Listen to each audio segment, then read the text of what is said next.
Welcome to this week's episode of the Big Book Living Alive podcast, a weekly podcast showcasing the 1993 Big Book Seminar presented by Joe&Charlie in Latrobe, Pennsylvania. I am your host, Brad S., and I am an alcoholic. So we're finishing up with the written portion of our fourth step. There is still having to share this with someone, but we're ending on this week's episode called Sexual Maturity. Because as we get to the latter half of working through who we may have harmed, the guilt, maybe remorse with past partners, we can see the change happening. And I guess it's kind of like Paradise by the Dashboard Lights from Meatloaf. You know, that young love, that back and forth, if you remember, the quintessential, will you love me forever? And what we may or may not have done to say yes, sure, to get what we wanted. I know I was guilty of it because I was a red-blooded kid who really, really liked the idea of girls when I was younger, and I was willing to say just about anything to find out what they looked like without their clothes on. But we have to make sure that as we look back and we see maybe we did no harm, but maybe in my drinking, I know I did. So we have to confront that. Let's hear what Joe and Charlie have to tell us about finishing up our fourth step and our sexual maturity. Now back to the book. In this way, we tried to shape a sane and sound ideal for our future sex life. We subjected each relation to this test: was it selfish or not? Now, the book doesn't care how you do sex. If you want to do sex hanging upside down from a tree limb by your toenails, that's fine with the book. But if you're forcing somebody else to do that with you that they don't want to, that's probably for a selfish reason. That's the main thing we look at. We ask God to mold our ideals and help us to live up to them. We find prayer again. We remembered always that our sex powers were God-given and therefore good, neither to be used lightly or selfishly, nor to be despised and loathed. Whatever our ideal turns out to be, we must be willing to grow toward it. We must be willing to make amends where we've done harm, provided we do not bring about still more harm in so doing. In other words, we treat sex as we would any other problem. In meditation, we ask God what we should do about each specific matter. The right answer will come if we want it. God alone can judge our sex situation. Counsel with other persons is often desirable, but we let God be the final judge. We realize that some people are as fanatical about sex as others are loose. We avoid hysterical thinking or advice. You know, this is an area that I don't think we need a whole lot of advice in anyhow. If God dwells within each of us, and I'm sure he does, I think most of us already have the answers deep inside ourselves. About all we need to do is just listen to that voice we have inside ourselves. Quite often people come to me today and they'll have a question about a sex thing, and my usual answer is, well, what do you think? And almost invariably they've got the right answer already. Besides that, I don't know that we ought to be looking around in AA for sexual advice anyhow. My God, I can't think of a worse place to find it in AA. Now, suppose we fall short of the chosen ideal and stumble. Does this mean we're going to get drunk? Well, some people tell us so, but this is only a half-truth. It depends on us and our motives. If we're sorry for what we've done and we have the honest desire to let God take us to better things, we believe we'll be forgiven, we'll have learned our lesson. If we're not sorry and our conduct continues to harm others, we're quite sure to drink. We're not theorizing. These are facts out of our experience. You see, they had the same sex problems then that they got today. It's not any different. Everybody has problems with sex. That's part of human nature. The only question is what are we going to do about those things? Are we going to keep on hurting people? Are we going to keep on robbing ourselves of peace of mind and happiness? Are we going to continue to do those things till we get drunk over them? Or are we going to try to do something about the situation and with God's help shape a new sex life for the future where we don't have to hurt people with it? Now to sum up about sex, by the way, prayer is used 3 times in this area of sex. More prayer. We earnestly pray for the right ideal, for guidance in each questionable situation, for sanity and the strength to do the right thing. Now, if sex is very troublesome, we throw ourselves the harder into helping others.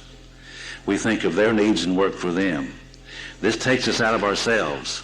It quiets the horny condition. It quiets the... excuse me. It quiets the imperious urge when to yield would mean heartache. Bill has a sly sense of humor, doesn't he? Now, if we've been thorough about our inventory, we've written down a lot. We have listed and analyzed our resentments. Now, he doesn't say so, but we've listed and analyzed our fears. We've listed and analyzed our sex conduct of the past. Quite often today in AA you hear the word utilize but don't analyze. But the book does use the word analyze. And to analyze something really means to get down to the truth of it. That's all it is. We've taken a moral, truthful, analytical inventory. We've gotten down to the truth of our resentments, our fears, and our sex conduct of the past. That's all that means. We begin to comprehend their futility and their fatality. We've commenced to see their terrible destructiveness. We have begun to learn tolerance, patience, and goodwill toward all men, even our enemies, for we look on them as sick people.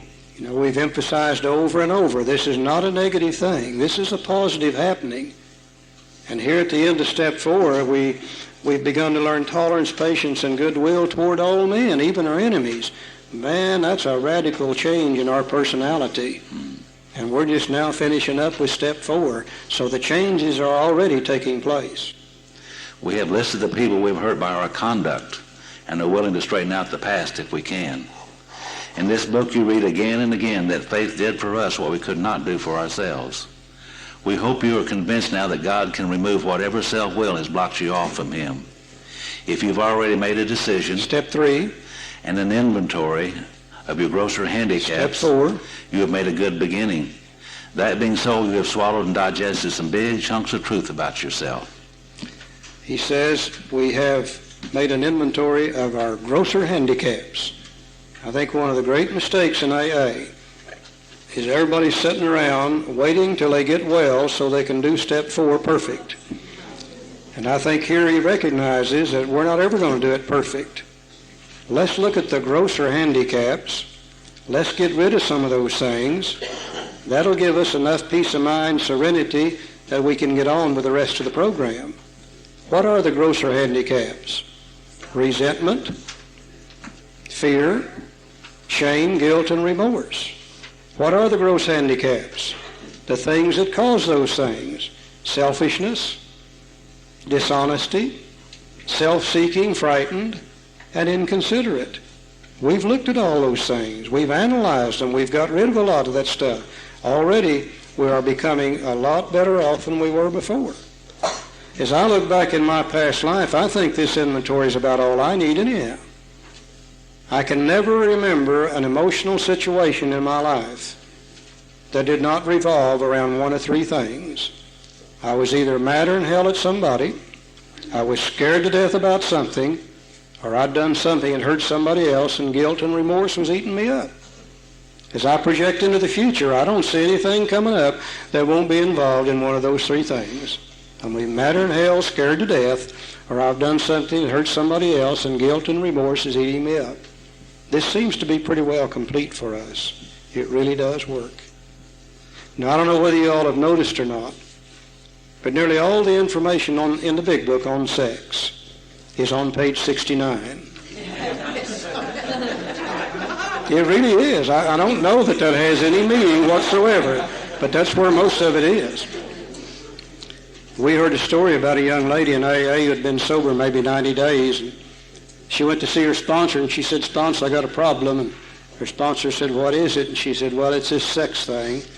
She said, "Sober, I don't know how to function." She said, "Anything I've ever done in the sexual area, tried to attract a member of the opposite sex or anything else, it's always been while drinking." And she said, "I don't know what to do sober." Her sponsor said, "Well, you need to go home, get your big book out, read page 69, and it will answer any questions you might have. And the young lady went home, got her book out, proceeded to read, but she got confused on page numbers. Instead of page 69, she read page 96, just for the hell of it. Why don't you go to 96 and see what she read?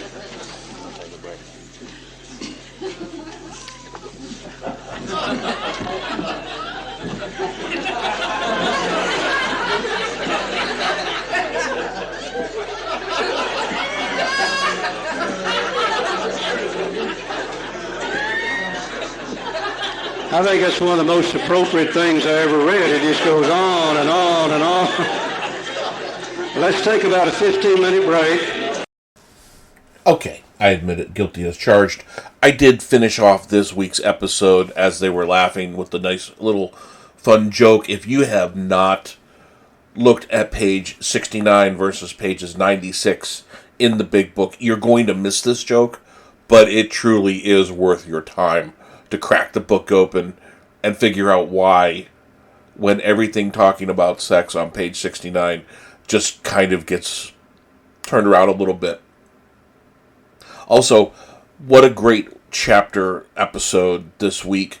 Again, talking about change, talking about starting to see, starting to be able to look back and see that we're not the way we were as the steps are starting to affect change on us. Because if you look at your inventory, all the parts of it, and you say, I don't want to be like that anymore, and you start releasing the parts that you don't like, then you're opening up your heart to let God in.